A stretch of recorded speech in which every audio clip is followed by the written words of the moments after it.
பாஜகவை கண்டு இந்த திமுக அரசாங்கத்துக்கு பயம் வந்துடுச்சு. திமுக பண்ற அட்டூழியம் தான் தாங்க முடியலன்னு பார்த்தா இங்க ரேஷன் கடைக்காரங்க பண்ற அட்டூழியம் அதை விட தாங்க முடியலங்க. அதாவது 3000 ரூபாய் கொடுக்கும் போதே இவங்களுக்கு இவ்வளவு கோவம் வருது. இவங்க எல்லாம் 5000 ரூபாய் கொடுத்துட்டா இங்க கிட்ட நிக்க முடியுமா, பேச முடியுமா அப்படிங்கிற மாதிரி தாங்க மக்கள் கேட்கறாங்க. அதற்கு உண்டான ஒரு சில வீடியோக்கள் பார்க்க போறோம். பகுதி நேர ஆசிரியர்களுக்கு நடக்கிற கொடுமைகளை நம்ம பார்க்க போறோம். இதையும் தாண்டி பாஜக இளைஞர் அணியில இருக்கிற ஒருத்தர் தைரியமா வீடியோவும் போட்டிருக்காரு. திமுக கிட்ட கொஸ்டின் கேட்டு சோ இது எல்லாமே நம்ம ஒரு வீடியோல பாத்துடலாம். சோ வாங்க வீடியோக்குள்ள போகலாம். நம்ம கொடுக்குற பணம் தானே நமக்கு திருப்பி கிடைக்குது, இது என்ன திமுகவோட பணமா அப்படிங்கிற மாதிரி தானே நம்ம எல்லாரும் கேட்கிறோம். ஆனா திமுக கேலண்டர் வச்சு கொடுக்குறாங்க. அந்த வீடியோ போய் பார்த்துட்டு வாங்க. இந்த மாதிரி மக்களுக்கு கேலண்டர் விநியோகம் பண்றது தான் உங்களுக்கு அரசாங்க சம்பளம் கொடுக்குறாங்களா? இல்ல சார் மேடம், அவங்களே வந்து கொடுக்க நான் ஒண்ணும் சொல்ல முடியாதுல. அது நீங்க சரி இப்ப நான் கொடுக்கவேன். உங்களோடக்காக வந்து நீங்க மக்கள்கிட்ட கொடுக்கறதா நீங்க சொல்லுங்க. இது வெளிய வச்சு நம்ம கொடுக்க சரி அவங்கள கொடுக்க சொல்லுங்க. இந்த ஒரு வீடியோ மட்டும் இல்லங்க, என்னங்க மிஷின் எல்லாம் ரிப்பேர் ஆயிருக்கு, நான் காலையிலே ரேஷன் கடை திறக்கிறதுக்கு முன்னாடி வந்துட்டேன், ஏன் இன்னும் கடை திறக்கலன்னு கேட்டா எப்படி எல்லாம் சாக்கு சொல்றாங்கன்னு இன்னொரு வீடியோ பார்த்துட்டு வாங்க. அடுத்த யார்கிட்ட பேசணும்? இப்ப நாங்க பேசிக்கிட்டே இருந்தா எங்களுக்கு புரியலங்க. நாங்க வந்து டைரக்டா கான்டாக்ட் பண்ண முடியறது உங்க கிட்ட தான். இல்ல அப்படின்னா நாங்க வந்து முதலமைச்சர்கிட்ட பேச முடியும் அப்படின்னா எதுக்கு நீங்க இருக்கீங்க? சொல்லல. அப்ப உங்ககிட்ட தானே கேட்க முடியும். நான் கேட்கறதுக்கு எனக்கு பதில் சொல்லுங்க.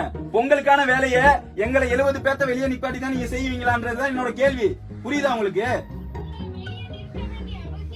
அவசியம் இல்ல. அப்ப நீங்க என்ன பண்ணும், இப்ப அதை கேன்சல் பண்ணிட்டு எனக்கு பொங்கலுக்கு நாளைக்கான பொருளை கொடுங்க. இல்ல நான் அப்புறம் வந்து ரேஷன் கார்டு கொடுக்குறேன், பில்ல போடுங்க. என்னெல்லாம் பொருள் கொடுப்பேன்னு உங்களுக்கு கரெக்டா தெரியும். அதுக்கான பொருளை நான் வாங்கிட்டு கிளம்பிக்கிட்டே இருக்கேன். 2 கிலோ எவ்வளவு எனக்கு தருவீங்க? அவ்வளவு பொறுப்பு. நான் சாயந்தரம் வந்து பில்ல போடுறேங்க. நான் நிக்க முடியாதுங்க, எனக்கு வேலை இருக்குங்க. அது நான் நிக்க. யார் நம்பருக்கு நம்பர் சொல்லுங்க. ஏங்க அப்புறம் எதுக்குங்க நீங்க யார், எங்க இருக்கீங்க ஃபர்ஸ்ட்? வெயிட் இன்னும் ஒரு வீடியோ இருக்கு.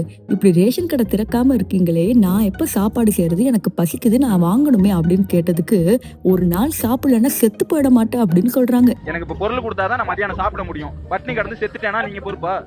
சொல்லுங்க. என்னங்க பேசுறீங்க? ஏன் நாங்க வந்து பட்னி கடந்து ஒரு நாள் வந்து சாப்பிடலாம், செத்து போயிருக்கா நீ?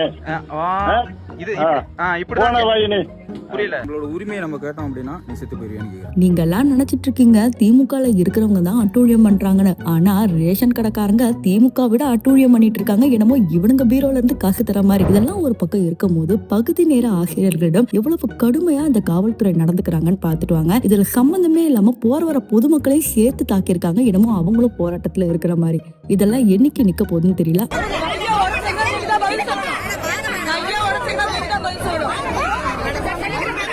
ஸ்டாலின் அவர்கள் திண்டுக்கல் வரதா இருக்கு இன்னைக்கு. அதனால முன்கூட்டியே பாஜக இளைஞர்களை பூட்டி வச்சிருக்காங்க போல. எதுக்குன்னு கேட்டா கோ பேக் ஸ்டாலின் எடுத்துட்டு வரக்கூடாது. அதற்காக பாஜக இளைஞர் அணியில இருக்கிறவரு ஒரு வீடியோ போட்டிருக்கிறாரு. அதை போய் பார்த்துட்டு வாங்க. தமிழ்நாட்டுடைய முதலமைச்சர் திமுக ஸ்டாலின் இன்னைக்கு ஜனவரி 7 திண்டுக்கல் மாவட்டத்துக்கு வர்றதுனால திண்டுக்கல் மாவட்டத்தில் இருக்கக்கூடிய பாஜக இளைஞர் அணி நிர்வாகிகளை எல்லாரையும் நேற்று ராத்திரில இருந்து வீட்டுக்காவல்ல வச்சிருக்காங்க.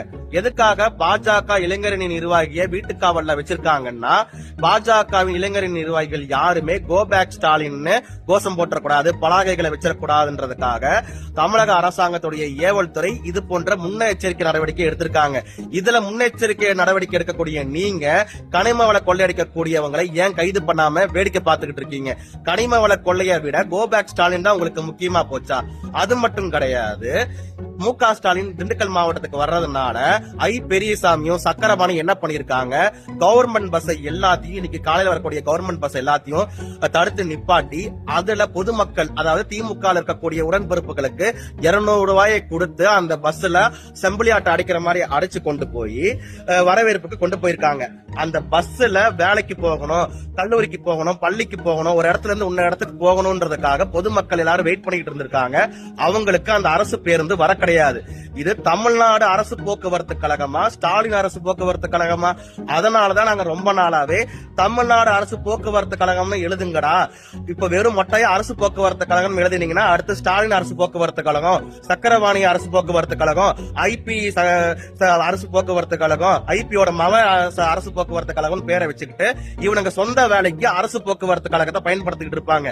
மு.க. ஸ்டாலின் திண்டுக்கல் வர்றதுனால பொதுமக்களுக்கு இடையூறா எதுக்காக எல்லா பேருந்தையும் நிப்பாட்டினானுங்க இன்னைக்கு காலையில? அதுக்கு போக்குவரத்துறை அமைச்சர் எஸ் சிவசங்கர் பதில் சொல்லுவாரா? தெரியாது.